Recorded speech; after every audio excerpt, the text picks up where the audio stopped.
Then we introduced displacement field and then displacement gradient tensor for solids, first for 1D, 2D and then 3D. And what was the definition of displacement gradient? We consider two adjacent particles and then take the difference in displacement of two adjacent particles, divide by the distance between the same particles. We also said that the two particles can be considered along x, y, z directions and the displacements could be in x, y, z directions, and hence the displacement gradient is a tensor. Now let us see how do we extend that for fluids.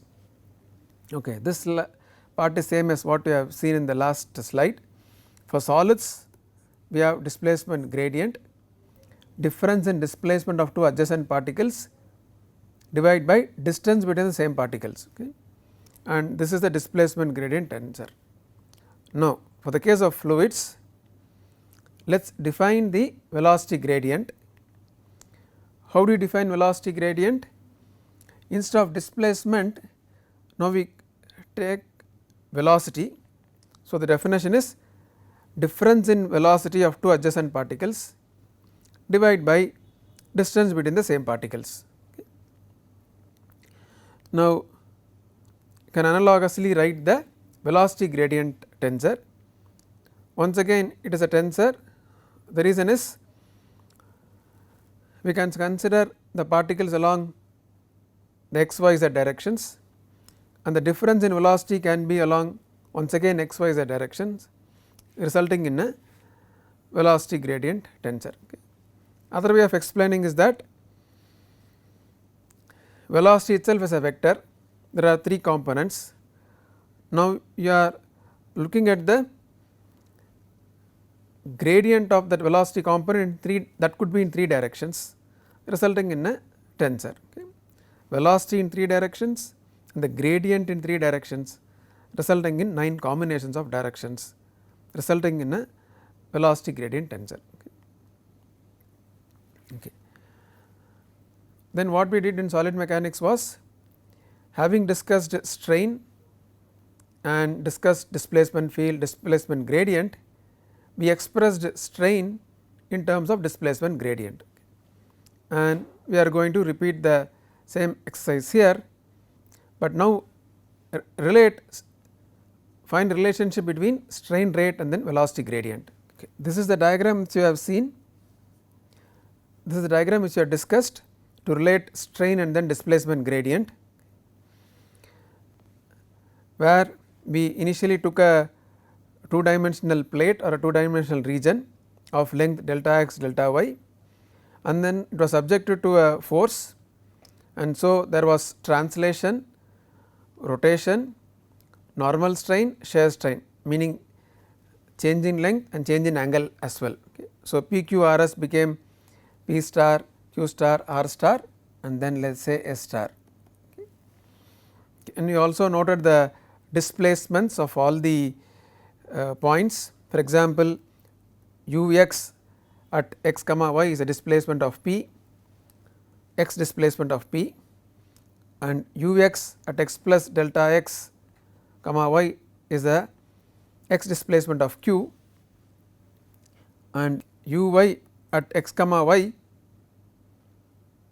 is a y displacement of P, Uy at x plus delta x comma y is a y displacement of Q. And we derived the relationship between normal strain and displacement gradient. So let us quickly recall that, so that we can easily understand the relationship between normal strain rate and velocity gradient, which we are going to derive in the next slide. Okay. Normal strain is defined as change in length by original length. We are considering a line element along x axis, and hence it is epsilon xx. So limit delta x tends to tending to 0, okay, and the line element PQ has become P star Q star. So length of P star Q star minus length of PQ divided by length of PQ. Then we said we are going to assume infinitesimal rotation. So, we said the length of P star Q star is same as the projected length of P star Q star. So, length of P star Q star becomes the difference in the x coordinate of Q star and then P star. For Q star, the x coordinate is the old x coordinate, which is x plus delta x, plus the displacement of Q, which is u x evaluated at x plus delta x comma y. Coming to P star, the x coordinate of P star is the old x coordinate, which is x, plus the displacement of P, which is u x evaluated at x comma y. So, the term within square bracket gives the length of the projected P star Q star, and delta x the length of P q, and divide by length of P q. Okay. Of course, limit delta x tends to 0, limit delta x tends to 0. Okay. X cancels out, delta x cancels out, and we are left with only these terms, u x at x plus delta x comma y minus u x at x comma y divided by delta x. When you take limit delta x tending to 0, we get dou u x by dou x. So, what we have done is related normal strain to the displacement gradient, namely dou u x by dou x. So, now okay, see analogously we derived relationship between shear strain and displacement gradient, okay, where we derived gamma x y is equal to alpha plus beta as dou u y by dou x plus dou u x by dou y. We also derive relationship for rigid body rotation, and we define that as average of rotations of two perpendicular line segments. We took into account the sine as well, okay, and we got the expression omega x y is equal to half dou u y by dou x minus dou u x by dou y. So, one is anti-clockwise, other is clockwise. So, we take into account the sense of rotation. Okay. So, now we are ready to derive the relationship between strain rate and velocity gradient. The same figure is shown here, just colored in blue to get a feel that we are looking at a fluid element. Let us see how do we derive. Okay. The normal strain rate is rate of change of length per unit length. Okay. Change of length per unit length is the normal strain, rate of change of length per unit length is the normal strain rate. Okay. How do we understand this normal strain rate, so that it will be easy to derive? Suppose if you have a rod like this, and just imagine that the length keeps increasing, then at any instant of time the rate of change of length divided by the instantaneous length is the normal strain rate. Okay. Or let us say there is a thread which keeps increasing with thread whose length keeps increasing with time. You have a thread and then that keeps increasing with time. Then how do you define normal strain rate? The rate at which that length changes, which is dl by dt in the nomenclature shown here, divided by the instantaneous length at any instant of time, that is the normal strain rate. Okay. So, how do you rewrite it? You can, so dl by dt by L is the normal strain rate. How do you rewrite this? How do you rewrite it? dl by L by dt. So, this will help us to understand. Now, we are going to apply this for this small line segment PQ. Okay. Let us do that. So, epsilon dot xx, why is it epsilon dot xx? Epsilon xx is the normal strain, because we are discussing normal strain rate, it is epsilon dot xx. Okay. Now, instead of L I have written this expression in terms of delta x, because delta x is equivalent to our L. Okay. So, d delta x by dt divided by delta x. Now, the d which is used here is capital D by dt, the d by dt which is used here is capital D by dt. The reason is this derivative is taken following the fluid motion. Remember, this line PQ is in a fluid and the rate of change of its length is determined by following its motion along with the fluid. That is why we take a substantial derivative d by dt, and as we have rearranged here, this expression is also rearranged d delta x by delta x divided by dt. Okay, now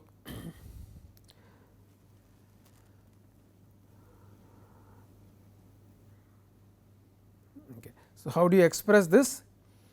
D delta x by delta x is change in length by original length. So, it is length of p star q star minus length of p q by length of p q in the limit of delta x tending to 0. Okay. The limit of delta x tending to 0, which means p and q are very close to each other, and then we need a rate of this.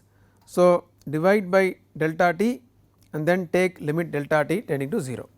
So, this is the expression for the normal strain rate for a line element along the x direction. Okay. So, now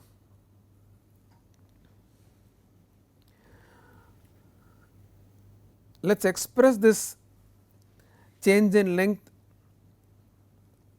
by original length exactly as we have done earlier. So, this expression is exactly same as what we have done earlier in terms of displacements. Okay. Now, the difference comes, we have to express the displacements. Remember, these are in terms of displacement. Okay. That is why we had a quick recall of derivation of normal strain. Now, these expressions are in terms of displacement, we will have to express in terms of velocities. So, what we will do? We will express the displacements in terms of velocity into delta t. We consider a small time interval delta t, very small time interval delta t. Over the time interval, we express the displacement as the velocity into delta t. That velocity is some average value over the delta t. Okay. So, ux at x plus delta x y is expressed as Vx at x plus delta x comma y into delta t. Okay. Displacement is equal to velocity into delta t, that velocity is averaged over that time interval, small time interval delta t. Similarly, ux is also written as ux at x comma y is written as Vx at x comma y into delta t. Okay. That is the step which differentiates this derivation. Okay. Okay, now x cancels out, delta x cancels out, okay. And then what we have is limit delta x tending to 0, Vx x plus delta x comma y minus Vx at x comma y divided by delta x, and of course, you have delta t in the numerator. Okay. Now, what happens? This becomes, of course, delta t cancels out and this becomes dou Vx by dou x, and so epsilon dot xx is equal to dou Vx by dou x. But now, you should note that just you are cancelling delta t and you are taking limit delta t tending to 0, which means that the velocities become instantaneous values. That is the difference between this step and this step. When you take cancel out delta t and when you are taking delta t tending to 0, these two velocities were average velocities over some time interval delta t, but now we are taking delta t tending to 0. So, they become instantaneous values. So, now this gradient of velocity is gradient of instantaneous velocities, and as we expect this, the relationship is valid at every instant of time, and also at every spatial location. Why at every spatial location? Because we have made delta x tend to 0, y instantaneous we have taken delta t tending to 0. So, the relationship between the normal strain rate and velocity gradient is given by epsilon dot x x is equal to dou v x by dou x. Okay. If you compare with the corresponding relationship for solids, which is normal strain is equal to the displacement gradient. Okay. So, if you want to let us say vaguely say it is just time derivative on both sides, that is a little crude way of saying that time derivative is of course substantial time derivative, but for quick understanding if you compare epsilon x x, left hand side you have epsilon dot x x, right hand side we had displacement gradient, now we have velocity gradient. Okay. So, in one way it is just time derivative on both sides. This I would say crude viewpoint will help us to extend analogously all the relationship, though we have done the derivation in detail, and this will help us to understand the to write the expressions analogously. Okay. Of course, this animation has been going on which shows, which I have seen already, shows that the length of line segment AD keeps increasing and length of line segment AB keeps decreasing. Okay. This rewritten from the last side, normal strain rate epsilon dot x x is equal to dou v x by dou x. Now, as we have discussed, we can now quickly write the expression for shear strain rate, which is gamma dot x y shear strain rate, and then earlier we had dou u y by dou x, now it is dou v y by dou x, and then we had dou u x by dou y, now it is dou v x by dou y. So, once we understand that is just time derivative, okay, for quick understanding, then we can analogously write all the expressions. We can also introduce epsilon dot x y, just like we had epsilon x y, which is gamma dot x y by 2, which is shear strain rate by 2. So, above expression divided by 2. Okay. And of course, we have these animations, one for normal strain rate the left hand side, and the right hand side is for shear strain rate, one in which one for normal strain rate the left hand side, the right hand side is to illustrate shear strain rate, and one in which the length keeps increasing or decreasing, other in which the angle decreases with respect to time. Okay. Once again want to mention that the shear strain rate is always with reference to two line elements which are perpendicular to each other. Okay. Okay. So, only the initial at time, let us say whatever time t, where we have two perpendicular line segments and the angle decreased between the two line elements, that rate of change of angle is a shear strain rate. Okay. It is not applicable throughout the motion of the fluid element. Okay. We can also relate rotation rate and then velocity gradient. We said for the case of rotation, we define it as average of rotation of two perpendicular line segments. Now, it is very simple, average of rate of rotation of two perpendicular line segments. What does it mean? The rate at which, let us say if you consider two line segments PQ and RS which are perpendicular to each other, rate at which PQ rotates plus rate at which PR rotates, average of these two is the rotation rate, of course taking into account the sense of rotation. So, rotation rate is equal to omega dot x y, earlier we had omega x y, now omega dot x y, and this expression is analogous to what we had written earlier. We had dou u y by dou x, now it is dou v y by dou x. We had dou u x by dou y, now we have dou v x by dou y, of course, and a minus sign and then a half.